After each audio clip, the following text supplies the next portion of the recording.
प्रिय विद्यार्थियों नमस्कार। 10वीं कक्षा हिंदी विषय में प्यारे बच्चों हम पढ़ रहे थे कृतिका भाग 2। और प्यारे बच्चों हमने कृतिका का पहला पाठ पढ़ लिया था।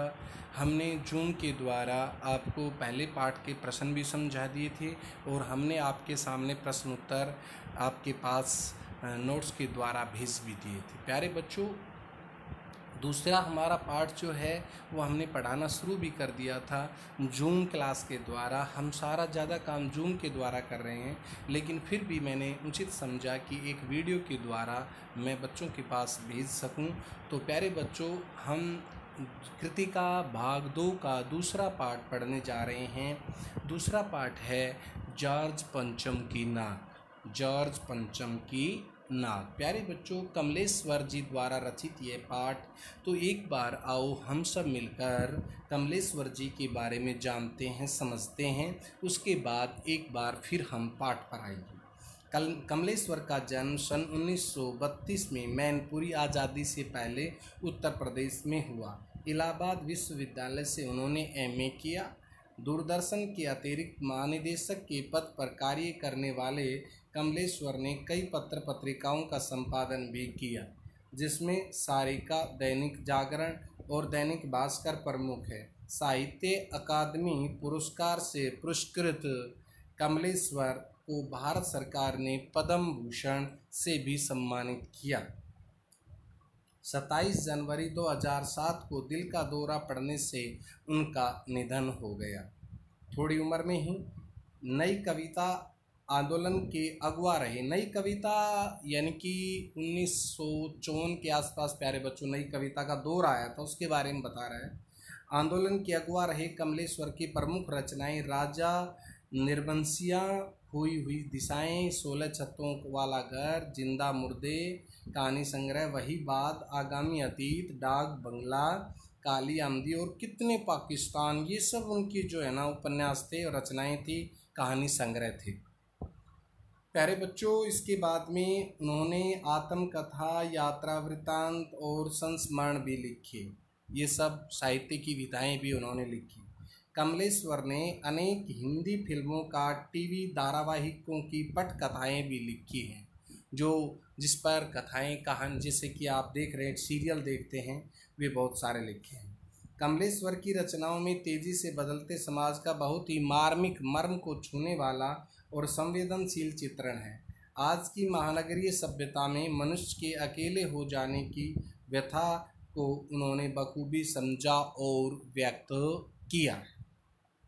ये था प्यारे बच्चों कमलेश्वर जी का जीवन परिचय, उनकी रचनाओं का परिचय। और अब हम पाठ पर आते हैं तो देखते हैं प्यारे बच्चों, सबसे पहले हम पाठ का सार पढ़ते हैं कि पाठ के सार में क्या समझाया गया है और फिर हम आगे चलते हैं। देखिए पाठ का जो सार है वो क्या समझाता है।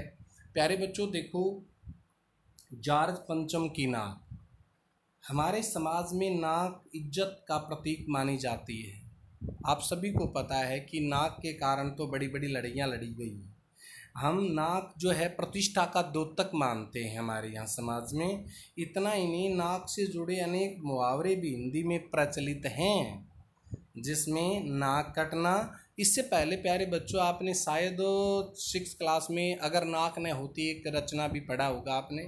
तो ये सब नाक के मामले क्या क्या होते हैं तो इसमें बताया, जिसमें नाक कटना, नाक काटना प्रमुख। नाक कटना बेइज्जती हो जाना, नाक काटना इज्जत उतार देना प्रमुख। इस मुहावरे के अर्थ का विस्तार करते हुए इसका व्यंग्यात्मक उपयोग किया है। कमलेश्वर व्यंग के रूप में, एक मजाक के रूप में, एक परिहास, एक हास के रूप में प्रयोग किया गया है। प्यारे बच्चों इसके बाद में कमलेश्वर ने जॉर्ज पंचम की नाक कहानी में, जॉर्ज पंचम की नाक एक साहित्य की विधा में कहानी है। कहानी में सारा व्यंग नाक शब्द पर केंद्रित करते हुए लेखक ने अंग्रेजी हुकूमत से आज़ादी मिलने के बाद भी सत्ता से जुड़े विभिन्न प्रकार के लोगों को औपनिवेशिक यानी कि दूसरे देश से वो एक देश ने दूसरे देश को जो गुलाम बनाए रखा वो औपनिवेशिकता कहलाती। कि उसी प्रकार विभिन्न प्रकार से लोगों की औपनिवेशिक दौर की मानसिकता गुलामी की मानसिकता जिसे कहेंगे, गुलामी की मानसिकता, सामंती मानसिकता और विदेशी आकर्षण पर गहरी चोट की है। ये विदेशी जो आकर्षण है, दिखावा है, उसके ऊपर इस पाठ में पूरी तरह से उसे मजाक के रूप में साबित किया। अपने कथ्य में सफल यह कहानी पत्रकारिता की सार्थकता को तो रेखांकित करती है, पत्रकारिता की सार्थकता को रेखांकित करती है, साथ ही व्यावसायिक पत्रकारिता के विरुद्ध भी खड़ी दिखाई देती है। व्यावसायिक पत्रकारिता के विरुद्ध भी यह खड़ी दिखाई देती है। कथाकार के साथ साथ कमलेश्वर का सफल पत्रकार के रूप में यहाँ देखा जा सकता है। सफल पत्रकार के रूप में भी इस पाठ के द्वारा देखा जाता है। तो प्यारे बच्चों, ये सार था जॉर्ज पंचम की नाक का, और हम जो जॉर्ज पंचम की नाक है उसमें आते हैं और उसको ध्यानपूर्वक पढ़ने का प्रयास करते हैं। इससे पहले हमने माता का अंचल पढ़ लिया है और कमलेश्वर जी ने बताया कि ये किस तरह से मान सम्मान और प्रतिष्ठा का द्योतक नाक का सवाल बन गया। जॉर्ज पंचम की नाक, यह बात उस समय की है। एक एक लाइन को, एक एक बात को ध्यानपूर्वक समझे, सुने, क्योंकि आपके लिए बीच बीच में बहुत सारे प्रश्न बनते हैं। ये बात उस समय की है जब इंग्लैंड की रानी एलिजाबेथ द्वितीय में, ये उस समय की घटना है, अपने पति के हिंदुस्तान पधारने वाली थी। पति के साथ रानी एलिजाबेथ द्वितीय में अपने पति के साथ हिंदुस्तान पधारने वाली थी। अखबारों में उसकी चर्चाएं हो रही थी, बहुत चर्चाएं थी अखबारों में। रोज़ लंदन से अखबारों में, देखो अखबारों कैसे लिखा जाता है, खबरें जो न्यूज़ आ रही थी कि शाही दौरे के लिए, जो शाही दौरा भारत का करने वाली, हिंदुस्तान का जो रानी एलिजाबेथ द्वितीय में जो दौरा करने वाली है, वो किस प्रकार से, कैसे कैसे रंग और ढंग में भारत पधारेगी, कैसी कैसी तैयारियां हो रही है। रानी एलिजाबेथ का दर्जी परेशान था। दर्जी यानी कि उसका जो टेलर था, वह कपड़े सिलने वाला भी परेशान था। हिंदुस्तान, पाकिस्तान और नेपाल, देखो तीनों देशों की यात्राएं की थी, ध्यान रहे। हिंदुस्तान, पाकिस्तान और नेपाल के दौरे पर रानी कब क्या पहनेगी, इसके कारण इसके कपड़ों को लेकर ही बहुत ज़्यादा परेशान हो गए थे। उसका सेक्रेटरी और शायद जासूस भी उसके पहले ही इस महाद्वीप का तूफानी दौरा करने वाला था। उसका जो निजी सेक्रेटरी था और जासूस जो टीम थी, यहाँ की व्यवस्था को देखने के लिए एक बार यहाँ घूम करके देखने आने वाली थी कि यहाँ पर भारत में रानी एलिजाबेथ द्वितीय में आएगी तो तैयारियाँ कैसी हैं। वे हमारी तैयारियों पर, इसका मतलब ये हुआ कि विश्वास नहीं करते हैं। एक बार स्वयं जब तक तैयारियों को नहीं देख लेते तब तक वे हमारे ऊपर विश्वास नहीं करते हैं। तूफानी दौरा करने वाला था। आखिर कोई मजाक तो था नहीं, कोई हंसी मजाक का कार्य नहीं था। जमाना चूँकि नया था और फौज फाटे के साथ निकलने के दिन बीत चुके थे। आज़ादी में फौज फाटे के साथ जाते थे, वो समय बीत चुका था। अब तो अकेले ही जाने का समय आ गया, इसलिए फोटोग्राफरों की फ़ौज तैयार हो रही थी। फोटोग्राफरों की फ़ौज तैयार की गई। इंग्लैंड के अखबारों में कतरने हिंदुस्तान अखबारों में दूसरे दिन चिपके आती थी, यानी कि इंग्लैंड के अखबारों की कतरने हिंदुस्तान अखबारों के दूसरे दिन चिपकी नज़र आने लगी थी कि रानी का एक ऐसा, कतरने होती हैं जो कटिंग होती हैं, यानी कि दूसरे दिन जो ब्रिटेन में, जो इंग्लैंड में जो छप रहा था कि जो भारत का, हिंदुस्तान, नेपाल का, पाकिस्तान का दौरा करने वाले वो क्या क्या करेगी, उसकी कटिंग हमारे पास भेजी जा रही थी। रानी ने एक ऐसा हल्के नीले रंग का सूट बनवाया है, इस कपड़ों की भी चर्चा हो रही थी, जिसका रेशमी कपड़ा हिंदुस्तान से मंगाया गया है। यानी कि हमारे लिए बहुत ही गौरवपूर्ण बात थी कि वह हमारे हिंदुस्तान का कपड़ा पहन रही है। ये प्यारे बच्चों, हमारे लिए ये भी एक व्यंग है कि जो हिंदुस्तान से मंगा कर पहना, ये हमारे लिए बड़ी गौरव की बात है। करीब 400 पौंड खर्चा उस सूट पर आया है जब भारत से वह गया है। रानी एलिजाबेथ का जन्मपत्री भी छपी। जन्मपत्री यानी कि उसके कारनामे, उसने क्या क्या कारनामे किए। प्रिंस फिलिप्स के कारनामे छपे और तो और उनके नौकरों, बावर्चियों, खानसामों, अंगरक्षकों की पूरी जीवनियाँ देखने में आई। जीवनियाँ देखने में आई और शाही महल में रहने वाले पलने वाले कुत्तों तक की तस्वीरें अखबारों में छप गई। यहाँ तक कि शाही महल में जो रहने वाले थे उनके कुत्तों तक की तस्वीरें वहाँ पर अखबारों में छप गई थी।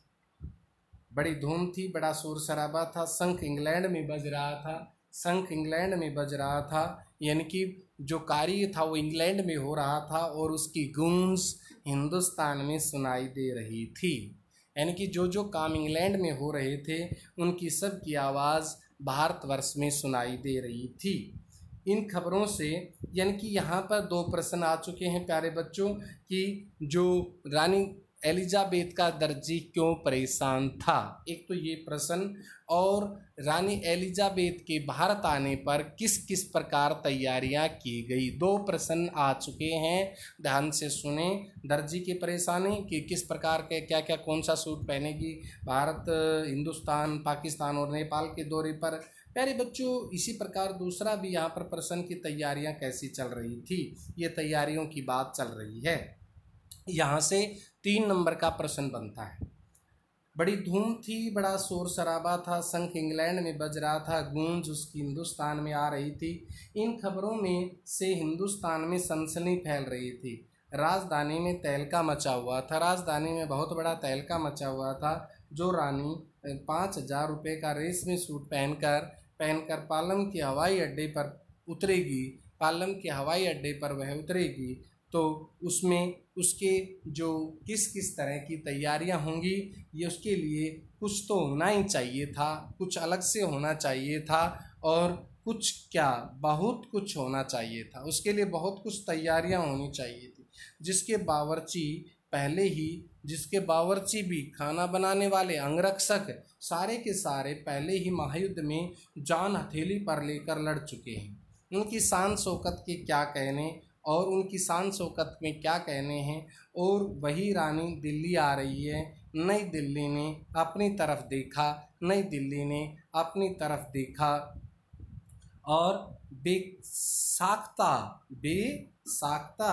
यानी कि उसने, दिल्ली ने अपनी तरफ देखते हुए एक प्रकार से स्वाभाविक रूप से मुंह से निकल गया, वह आए हमारे घर, वह हमारे घर आ रही है। ये हमारे लिए एक बहुत बड़ी गौरव की बात है। जिन लोगों ने हमें गुलाम बनाया था वह भारत आ रही है, तो हम उसके लिए भी अपने आप में एक बहुत बड़ी गौरव की बात मान रहे हैं। हमारे घर खुदा की रहमत है, ये तो खुदा का आशीर्वाद है, खुदा की मेहरबानी है कि वह भारत जैसे देश में आ रही है। ये हमारे लोगों की सोच थी। कभी हमको, कभी अपने घर को देखते हैं और देखते ही देखते नई दिल्ली का कायापलट होने लगा। प्यारे बच्चों यहाँ पर प्रश्न आ गया और देखते ही देखते नई दिल्ली में बहुत कुछ तैयारियाँ होने लगी। यहाँ पर प्यारे बच्चों प्रश्न बनता है कि नई दिल्ली में क्या क्या, किस तरह से नई दिल्ली के कायापलट किस प्रकार हुआ। ये इस प्रकार हुआ, यहाँ पर नीचे बताया गया है। प्यारे बच्चों देखो, और करिश्मा, तो ये पहले क्या क्या तैयारियाँ हुई और उसके बाद ये तैयारियाँ, और करिश्मा जादू, तो यह था कि यह प्रश्न है आपके लिए इम्पोर्टेंट प्रश्न कि किसी ने किसी से कहीं नहीं कहा, किसी ने किसी को नहीं देखा, सड़कें जवान हो गई, बुढ़ापे की धूल जो मिट्टी थी वो साफ हो गई। इमारतों ने दिल्ली की इमारतों ने नाज़नीनों यानी कि दुल्हनों की तरह श्रृंगार भी कर लिया, अर्थात बहुत अच्छे तरीके से तैयारी कर ली। यानी कि पूरी दिल्ली में एक प्रकार से बहुत ही अलग तरीके से तैयारी होने लगी। और करिश्मा इसके बाद में, लेकिन एक बड़ी मुश्किल पेश थी। प्यारे बच्चों यहाँ से पाठ महत्वपूर्ण मोड़ लेता है। लेकिन एक बड़ी मुश्किल पेश थी, वह थी जॉर्ज पंचम की नाक। एक सबसे बड़ी मुश्किल आ रही थी, वह जॉर्ज पंचम की नाक की आ रही थी। यहाँ पर पाठ सबसे महत्वपूर्ण मोड़ लेता है। इससे पहले तो तैयारियों की चर्चा हो रही थी, इसके बाद नई दिल्ली में सब कुछ था, सब कुछ हो रहा था, सब कुछ होता जा रहा था, सब कुछ हो रहा था, सब कुछ हो जाने की उम्मीद थी। जब रानी एलिजाबेथ द्वितीय में भारत आएगी तो सब कुछ तैयारियां थी, सब कुछ हो रहा था, पर जॉर्ज पंचम की नाक बड़ी मुश्किल थी। यानी कि जॉर्ज पंचम की नाक क्या थी कि जो इंडिया गेट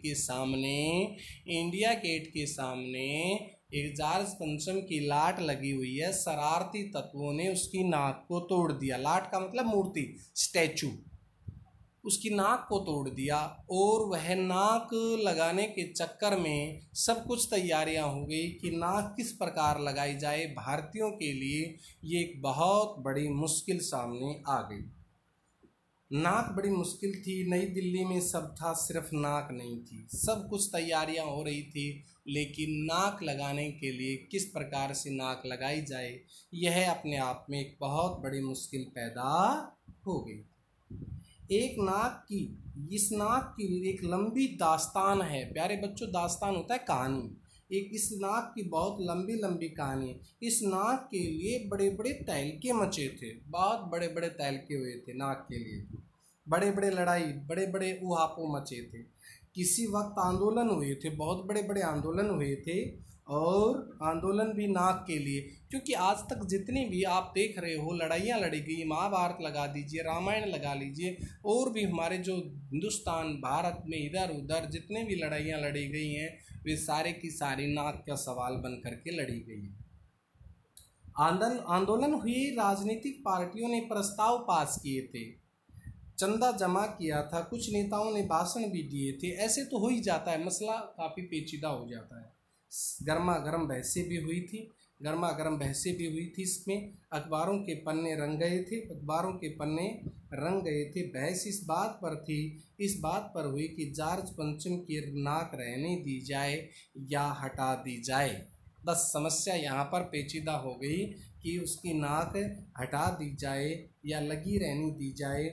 और जैसा कि इस प्रकार इसकी समस्या के लिए, जैसा हमेशा से होता आया है, जैसे बहस चर्चा जिरह इस बात की थी कि जॉर्ज पंचम की नाक रहने दी जाए या हटा दी जाए, लगा दी जाए या हटा दी जाए। और जैसा कि हर राजनीतिक आंदोलन में होता है, हर राजनीतिक आंदोलन में ऐसा होता है, कुछ पक्ष में थे, कुछ विपक्ष में थे।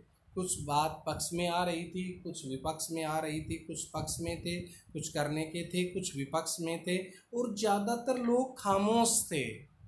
हमेशा जो पार्टियों में होता आया है, ज़्यादातर लोग इस बात के लिए खामोश हो गए थे। खामोश रहने वालों की ताकत दोनों तरफ बनी हुई थी। खामोश रहने वाले लोग दोनों तरफ विचारधारा प्रस्तुत कर रहे थे कि नाक रहने दी जाए या नहीं दी जाए। इसके लिए बहुत बड़ी बड़ी मीटिंग हुई, बहुत बड़ी बड़ी जो कार्रवाई हुई, और लोगों के विचार लिए गए कि नाक रहने दी जाए या लगा दी जाए। तो लेखक कहता है कि जैसे कि हर पार्टियों में ऐसा होता है, हर ऐसी सभाओं में होता है, कुछ पक्ष में, कुछ विपक्ष में, और कुछ थे दोनों तरफ थे। तो प्यारे बच्चों, देखिए हमने यहाँ तक पढ़ लिया है, हम अगले वीडियो में आगे पढ़ना शुरू करेंगे। तब तक के लिए आप इसको ध्यान से समझें और इसके प्रश्नों की तैयारी करिए। नमस्कार।